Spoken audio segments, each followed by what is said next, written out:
산다는 것이 정말 어려운 일인 것 같습니다. 우리는 참 교회에서 보면 누구나 다 착한 사람이고 또 사랑이 많은 사람인 것만 같습니다. 그런데 어떻게 우리 삶의 현장에 가보면 우리는 세상 사람들과 전혀 다를 바 없이 살아가는 것은 아닌가, 이런 생각을 또 이렇게 가져보기도 합니다. 우리들 같이 그냥 일반적인 평범한 사람들은 그것이 잘 드러나지 않으니까 잘 알 수 없다고 하더라도요, 우리 정치하시는 분들이나 또 연예인분들, 유명한 운동선수들 이런 분들을 보게 되면 그리스도인으로서 자랑스러울 때가 있는 반면에 그리스도인으로서 참 부끄러울 때도 많이 있는 것 같습니다. 수많은 대통령들이 예수님을 믿는 사람들이었습니다. 한국에서도 그렇고 미국에서도 그렇고, 우리 대통령 선거 때만 되면 우리 예수 믿는 사람을 좀 뽑아 주어야 되지 않느냐, 이렇게 하면서 이쪽 저쪽에서 말들을 많이 합니다. 그런데 막상 이분이 대통령이 되고 나서 하는 일들을 보면 우리 그리스도인의 모습은 어디에서도 찾아볼 수가 없는 그 모습이 정말 안타깝기만 합니다. 차라리 그리스도인이라고 말을 하지 않았었으면 더 좋았지 않았을까, 이런 생각까지 가질 정도로 그리스도인이라고 사람들을 축복하면서 뒤로는 그리스도인으로서 하지 못할 일을 많이 하는 것을 이렇게 보게 됩니다. 참 안타까운 일들이 많이 있었습니다. 한국에서도 그렇고 미국에서도 그렇습니다. 우리 비단 정치인과 연예인들, 운동선수들, 이 드러난 사람들에게만 해당되는 이야기가 아닙니다. 우리 모두가 교회에서 예수님을 믿고 예수님께 예배를 드리고 구제하고 봉사활동도 합니다. 그런데 우리가 삶의 현장에 가게 되면 우리 그리스도의 사랑과 그리스도의 공의와 그리스도의 진리들이 사라지고 세상의 방법과 똑같은 방법으로 살아가기도 합니다. 어떻게 보면 구별이 되지 않는 것이 참 안타까울 때가 많습니다. 결국은 비즈니스 하는 것도 이익의 창출이고 직장에 다니는 것도 돈을 벌기 위해서 다니는 것 아니냐, 이렇게 말을 하기도 합니다. 그러나 돈을 많이 버는 것이 중요한 것이 아니라 어떻게 돈을 버느냐가 참 중요합니다. 그리고 돈을 많이 버는 것도 중요하지만 어떻게 사용하느냐가 또 중요하기도 합니다. 이 돈이 목적이 되느냐 아니면 도구가 되느냐, 이것이 정말 중요합니다. 도대체 예수님을 믿는 사람이 다른 것이 무엇인지, 예수 믿고 난 이후에 변화된 것이 무엇인지 모르겠습니다. 우리는 예수님을 믿는 것과 믿지 않는 것의 차이가 전혀 밖으로 드러나지 않는 그런 그리스도인의 삶에 대해서 많이 부끄러워해야 합니다. 왜 이렇게 되었을까? 하나님의 말씀이 우리 삶, 우리의 인격을 지배하지 못하기 때문에 그렇습니다. 우리들의 입으로는 하나님의 말씀대로 살기로 한다고 하지만 행동으로 옮겨지지 못하는 경우가 참 많습니다. 그리고 자신의 삶을 합리화하기 위해서 그 이유를 말하는데, 성경에서는 이렇게 말하고 있지 않다, 성경에서 도대체 찾아볼 수가 없다, 이런 합리화를 합니다. 신앙생활을 잘할 수 있는 방법이 무엇인가를 묻는다면 저는 지금 내가 가장 많이 생각하고 있는 것들을 밑으로 내리고 그 안에 하나님의 말씀과 하나님과 그리고 교회를 그 중심에 많이 생각하라고 이렇게 권면해 드리고 싶습니다. 새롭게 태어난다는 것은 그냥 어떤 자격증을 받는 것처럼 생각해서는 안 됩니다. 우리 그리스도인이 된다라고 하는 것은 거듭났다라고 표현을 합니다. 새로운 삶을 살아가야 한다고 표현을 합니다. 그런데 이것은 마치 운전면허증을 받는 것과 같이 생각을 하면 안 됩니다. 운전면허증 받고 나서 운전을 안 하면 뭐라 그래요? 장롱면허라 그러더라고요. 장롱면허. 그냥 그 안에만 넣고 운전을 안 하니까. 물론 이분은 어떻게 운전을 해야 하는지는 잘 아시는 분입니다. 그러나 장롱면허를 가지고 10년을 있던 사람이 어떻게 운전을 잘 할 수 있겠습니까? 잘 안 됩니다. 다시 열심히 연습해야 운전할 수 있습니다. 예수 믿고 새 사람이 되었다고 해서 당장 그리스도인의 삶의 모습이 드러나는 것은 아닙니다. 결단하고 도전하며 하나씩 그리스도인의 모습으로 바꾸어 가야 합니다. 그런데 우리가 이러한 노력을 잘 하려고 하지를 않습니다. 그리고 어떤 행동에서는 죄의식이 드니까 성경에서 말씀 안 하고 있으니까 해도 되지 않느냐 하고 대응하기도 합니다. 결론부터 말씀드리자면 성경에서 말씀하고 있는지 말씀하고 있지 않은지 이것이 문제가 아닙니다. 성경은 우리 삶의 원칙에 대해서 말씀을 해주시고 있습니다. 성경이 완성될 당시에는요, 셀폰도 없었습니다. 전기차도 없었고요, 주식도 없었고 비행기도 없었습니다. 정말 다른 세상입니다. 직접적인 비교가 불가능합니다. 그럼에도 불구하고 성경은 우리 삶에서 무엇이 중요한지 그렇지 않은지를 분명하게 말씀해 주시고 있습니다. 하나님과 재물을 겸하여 섬길 수 없다고 말씀하셨습니다. 먼저 그의 나라와 그의 의를 구하라고 말씀하셨습니다. 내 이웃을 내 몸과 같이 사랑하라고 말씀하셨습니다. 가서 제자를 삼으라고 말씀하셨고 세례를 베풀라고 말씀하셨고 예수님이 가르치신 모든 것들을 또 가르쳐서 지키게 하라고 말씀하셨습니다. 우리가 이것을 외면하면 안 됩니다. 많은 브라질 사람들 가운데 그리스도인으로 이렇게 예수님을 믿고 세례를 받으면 하게 되는 결단이 있다고 얘기를 합니다. 그 처음에 어떤 거냐면 그 한 가지가 좋아하는 커피를 끊는 것이라고 합니다. 브라질 사람들이요 커피 중독이랍니다. 커피 중독. 그런데 예수를 믿고 나서 커피를 끊는다고 합니다. 새로운 삶을 위해서 내가 커피보다 예수님을 더 중요하게 여기고 예수님을 더 사랑하겠다는 마음으로 커피를 끊는 거예요. 그리고 끊는 게 또 한 가지 있다 합니다. 뭘까요? 브라질 사람들은 축구하면은 엄청납니다. 축구 경기 보는 것을 끊는다고 합니다. 예수 믿으면서 예수 믿는 것보다 더 좋은 것 그게 어디에 있겠느냐? 결단이에요, 결단. 삶의 결단을 이렇게 합니다. 브라질 사람들이 축구에 얼마나 열정을 가지고 있는지 알지 않습니까? 이 마음이 귀한 겁니다.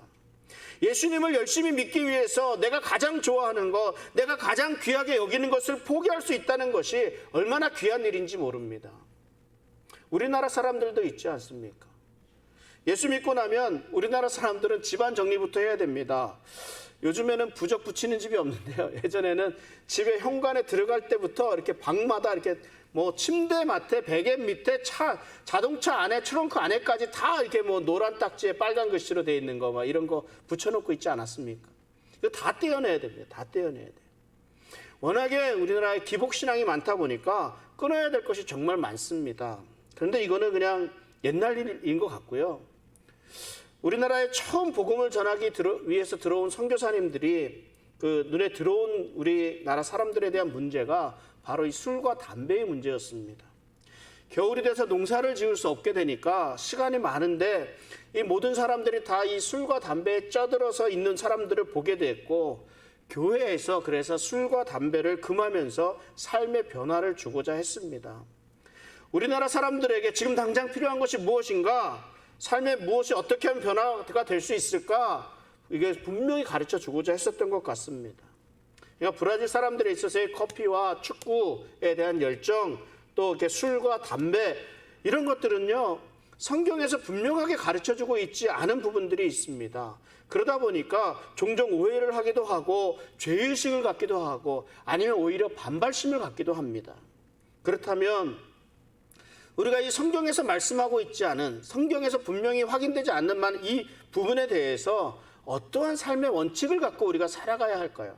어떻게 이것을 바라보고 어떻게 해석을 하고 어떻게 내 것으로 만들어야 하나님의 사람으로 그리스도인으로 구별된 삶을 살아갈 수 있겠습니까? 어떻게 하나님의 말씀대로 살아갈 수 있겠습니까? 때때가 있을 때마다 이렇게 우리를 묻는 것이 아니라 우리 하나님의 말씀을 통해서 그 방법을 찾아가야 하지 않겠습니까? 로마서 6장 14절 이 말씀 같이 한번 읽어보겠습니다. 죄가 너희를 주장하지 못하리니 이는 너희가 법 아래에 있지 아니하고 은혜 아래에 있음이라. 우리는 은혜 아래에 있는 인생임을 잊어서는 안 됩니다. 법에 얽매이지 않는다는 말입니다. 성경이 말하지 않으면 하나님의 은혜로 모든 것을 할 수 있습니다. 예수 믿는 사람은요 하지 말아야 될 것이 너무나 많습니다. 술도 마셔서는 안 되고 담배도 펴서도 안 되고 죄를 져서도 안 되고 다른 사람 미워해서도 안 됩니다. 하지 말라는 거 금하는 것이 너무나 많이 있습니다. 그러나 성경은 모든 것을 할 수 있는 자유를 주셨다고 말씀하고 있습니다. 하나님께서 에덴 동산을 만들 때에는요 건물 그 산 중심에 있는 그 실과 이거 하나 이외에는 모든 것을 다 가질 수 있다고 말씀하셨습니다. 그러니까 성경에 직접 언급하지 않은 것은 무엇이든지 할 수 있습니다. 그런데 우리가 이것을 잘못 적용하고 있습니다. 하나님은 우리에게 많은 재능을 주셨습니다. 음악, 미술 이런 것 같은 예술적인 재능을 주셨고 또 여러 가지 운동을 잘할 수 있는 그런 재능들 비즈니스를 잘 운영할 수 있는 그런 재능들, 하나님은 우리가 잘할 수 있는 능력을 주셨고 재미있게 할 수 있는 일들을 마음껏 할 수 있도록 자유를 주셨습니다.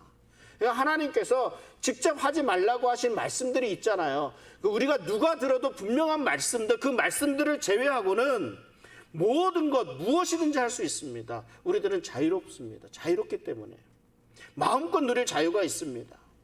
그렇지만 무엇이든 하되 그것을 선택할 수 있는 기준이 필요하잖아요. 다 할 수 있는 건 아니잖아요. 우리 해서는 안 되는 일들이 분명히 있잖아요. 내가 잘 알잖아요. 내가 결정하고 선택하고 행동할 수 있는 그 기준이 무엇이냐, 어떻게 해야 내가 하나님 뜻대로 살아갈 수 있겠느냐, 이거지요. 그 해석하는 기준, 우리가 정해놔야 될 기준을 사도 바울은 이렇게 말씀하고 있습니다. 고린도전서 6장 12절 말씀인데 같이 한번 읽어보겠습니다. 모든 것이 내게 가하나 다 유익한 것이 아니요 모든 것이 내게 가하나 내가 무엇에든지 얽매이지 아니하리라. 이 모든 것 다 할 수 있습니다. 우리 주님께서 금하지 않은 것은 다 할 수 있습니다. 그럼에도 불구하고 우리가 생각해야 될 것은 이것이 내 삶에 유익한가 하는 거예요. 내가 하나님의 뜻을 따라가는데 이것이 유익한가 하는 그런 문제입니다. 그래서 유익하지 않은 것들이 있다는 말씀이에요. 사도 바울은 복음 안에서 자유를 가지고 있었습니다. 그래서 먹는 음식에 차별을 두지 않았습니다. 우상에게 드려졌던 음식도 난 자유롭게 먹을 수 있었습니다. 어떤 음식이 뭐가 중요해요. 그런데 어느 날 어떤 연약한 성도가 사도 바울에게 이렇게 말합니다. 당신이 우상에게 바쳐진 음식을 먹는 것은 우상에게 절하는 것도 상관없지 않느냐. 나는 오늘부터 그냥 우상에게 절하겠다. 그리고 나는 예수 믿는 사람이다라고 하면 되지 않느냐. 이런 말을 사도 바울에게 하는 거예요. 이러니까 바울은 이렇게 대답을 합니다. 음식이 우리에게 죄가 되지 못한다. 우리는 무엇이든지 먹을 수 있다. 그러나 앞으로는 나는 우상에게 드려진 음식은 먹지 않겠다라고 결심을 합니다. 왜 그럴까요? 이 연약한 성도가 그 영향을 받아서 우상에게 절을 하는 그런 안 좋은 방향으로 이렇게 적용을 하고 있기 때문에 그렇습니다. 우리는 무엇이든지 할 수 있습니다. 다 할 수 있습니다. 하나님 우리에게 다 주신 거예요. 그러나 정말로 유익한 것인가를 생각을 해보아야 합니다. 우리가 신앙생활하는데 방해가 되는 것들이 얼마나 많이 있는지 모릅니다. 우리의 건강을 해치는 것들이 얼마나 많이 있는지 모릅니다. 여러분, 인터넷 중독이라는 말 있죠. 혹시 이 가운데도 인터넷 중독, 유튜브 중독 이렇게 돼 있으신 분들이 있을지도 모르겠습니다. 유튜브만 봐도 그렇습니다. 이 기술이 얼마나 발달했냐면요, 그 사람의 선호도도 알게 되고 무엇을 좋아하는지 무엇에 관심이 있는지 이것을 미리 알아서 이 미리 알고 있는 좋아하는 것들을 추천해주는 프로그램이 있어요. 이게 알고리즘이라 그러죠. 이 알고리즘을 통해서 파악해서 각 개인들이 원하는 것들을 이렇게 추천해주는 프로그램이 있습니다. 내가 먹는 것 좋아하면 이 먹는 것 중심으로 이렇게 추천을 해줍니다. 내가 골프를 좋아하면 이 골프를 중심으로 추천합니다. 내가 좋아하는 것들이 화면에서 계속 등장하니까 계속해서 보게 되고 시간 가는 줄 모르고 거기에 빠져들게 되는 겁니다. 이것이 참 편리합니다. 그러니까 내가 일부러 찾지 않아도 내가 좋아하는 것, 내게 필요한 것 미리 찾아서 다 보여주니까 얼마나 좋습니까? 얼마나 편리합니까? 그런데요, 이거 위험성도 있습니다. 그러니까 한쪽으로 편중되게 됩니다.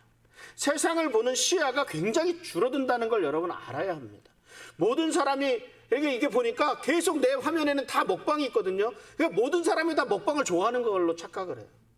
모든 사람이 다 케이팝 좋아하는 것 같고 모든 사람이 다 국뽕에 빠진 것 같습니다.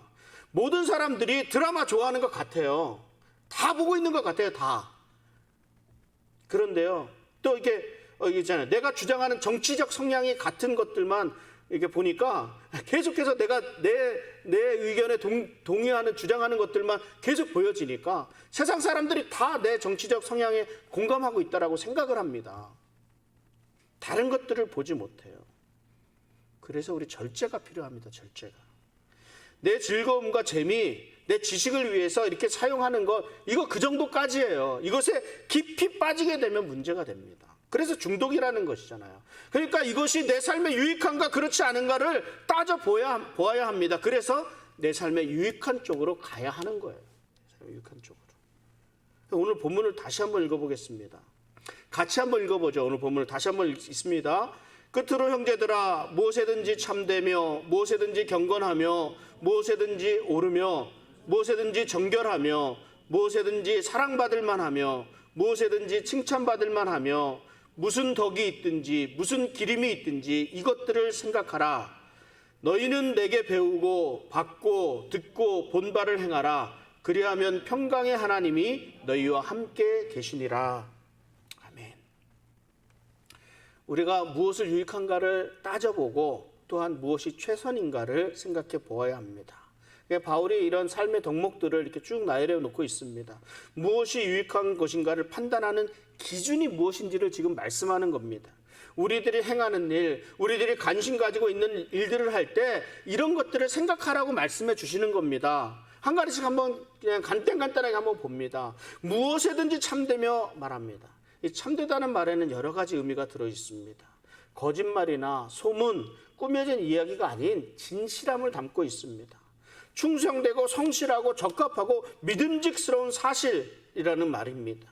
내가 한 말에 우리는 진실해야 합니다. 책임을 질 수 있어야 합니다. 오늘 한 말과 내일 하는 말이 달라서는 안 됩니다. 또 무엇이든지 경건하며 말합니다. 이 경건하다는 말은요, 존경을 받을 만하다는 말입니다. 기품이 있고 고상한 것을 생각하라는 말씀입니다. 이 말씀을 묵상하면서 과연 누구를 존경하고 있는가? 나는 과연 존경받을 만한 사람인가? 이런 생각들을 하게 됩니다. 내가 하는 행동을 통해서 사람들에게 어떤 영향을 끼치고 있는가? 내가 하는 이 일이 과연 존경받을 만한 일인가? 이런 것들을 생각하게 됩니다. 성령의 열매 가운데 온유라는 말씀이 있습니다. 온유라는 말이 있습니다. 우리 구역 가운데도 온유 구역이 있는데요. 온유한 사람이 존경을 받는 사람이지 않을까 저는 생각합니다. 강하지만 강하지 않게 보이고 약한 것 같지만 강한 사람, 참 많은 것을 생각하게 하는 그런 말이 이 온유라는 말입니다. 경건한 사람, 무엇이든지 경건함을 따라서 살아가야 하지 않을까 생각이 됩니다. 또 무엇이든지 오르며 말씀합니다. 공정하다는 말입니다. 이 옳다는 말은 정의롭다는 말입니다. 내가 지금 생각하는 것이 공정한가? 좌로나 우로나 치우치는 것은 아닌가? 이거 생각해야 됩니다. 부자나 가난한 자나 나이 많은 자나 적은 자나 성격이 좋은 사람이나 안 좋은 사람이든 어떤 사람에게든 내가 지금 공정하게 행하고 있는가? 또 무엇이든지 정결하며 흠이 없다는 말 아닙니까? 순결하다는 말입니다. 아마도 도덕적인 정결에 대한 얘기인 것 같습니다. 무엇이든지 사랑받을 만하며 사랑받을 만하다는 것은 매력적이라는 말입니다. 도덕적이고 영적인 아름다움에 대해서 말씀하고 있는 겁니다. 이 누구에게나 사랑받는다는 것만큼 기쁘고 즐거운 일이 없습니다. 또 무엇이든지 칭찬받을 만하며 이 칭찬을 받는다는 것은 좋은 평판을 이야기합니다. 또 누구에게 추천할 만하다는 거예요. 추천받을 만하다는 겁니다. 누구든 여러분 한 번은 칭찬받을 만한 일을 할 수 있습니다. 그러나 좋은 평판을 받는 사람들은 이 한 번에 끝나는 것이 아니라 변함없이 그 일을 감당해가는 사람이에요. 한 번, 두 번 하다 힘들면 그만두는 사람을 칭찬하지는 않습니다. 어떠한 상황 속에서도 자신에게 주어진 일에 최선을 다하는 사람, 끝까지 그 부르심에 충성하는 사람이 칭찬받을 만한 사람입니다. 이것을 생각하라는 거예요. 무슨 덕이 있든지 도덕적인 탁월함을 의미합니다. 무슨 기림이 있든지 내게 이렇게 아름다운 기억으로 남을 만한 일, 또한 하나님께서 칭찬할 만하다고 여기시는 것, 이런 것들을 가리키는 거예요.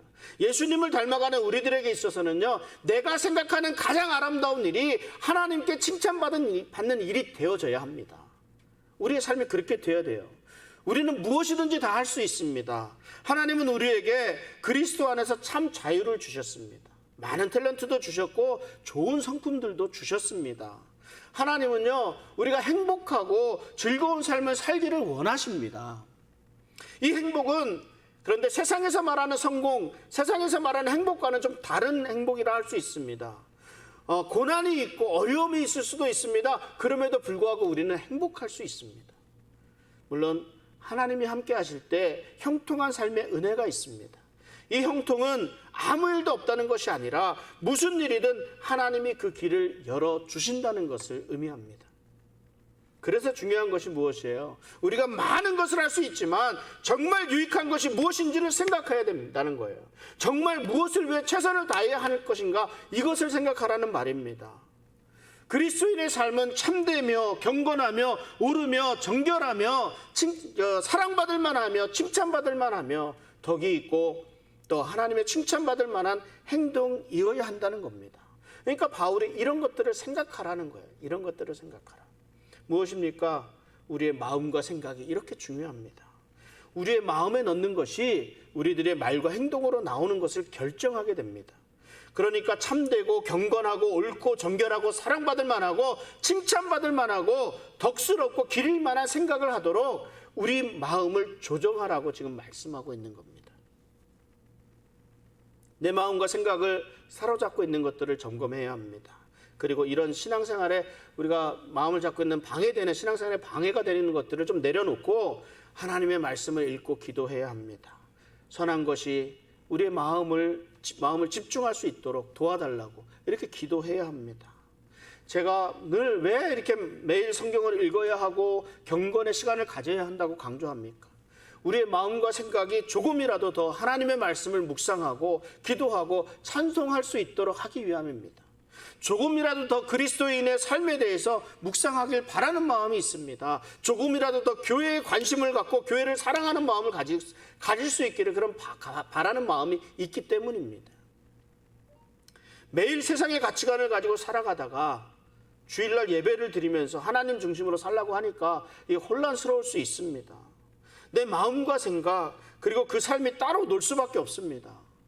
우리의 마음과 생각을 하나님의 것으로 가득 채울 수 있기를 바랍니다. 그리하면 무엇이라고 말씀합니까? 평강의 하나님이 우리의 마음과 생각을 지켜주실 것입니다. 그리고 바울은 배우고 받고 듣고 본바를 행하라고 권면합니다. 이 말처럼 실천하기가 굉장히 어려운 말이 없습니다.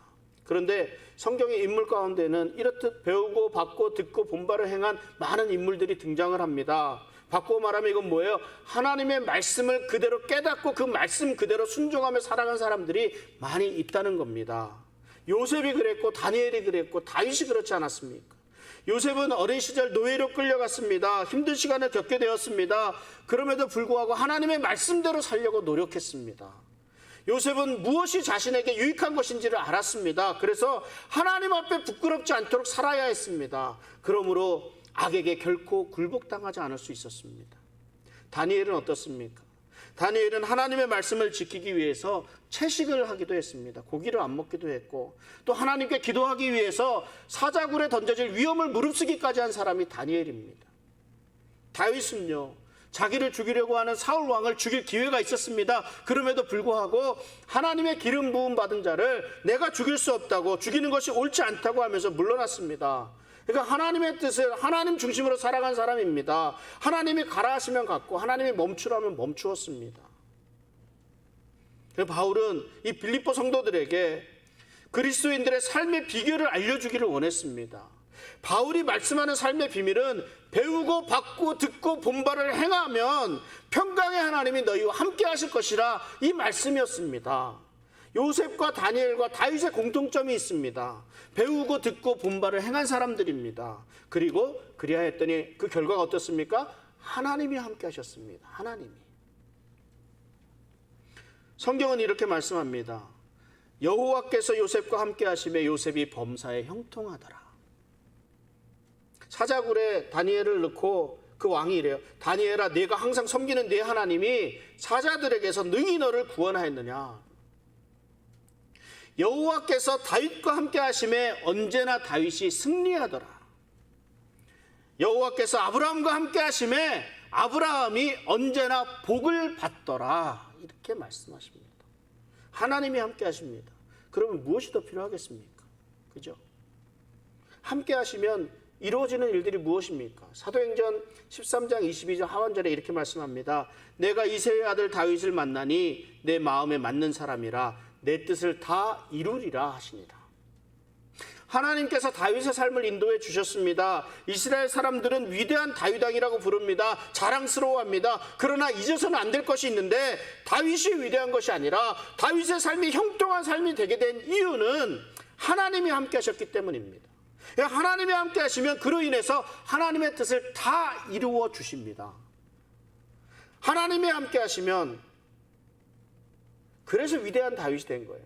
요셉이 위대한 것이 아니라, 다니엘이 위대한 것이 아니라 이들과 함께 하신 하나님이 위대한 것이에요. 이것을 잊어서는 안 됩니다.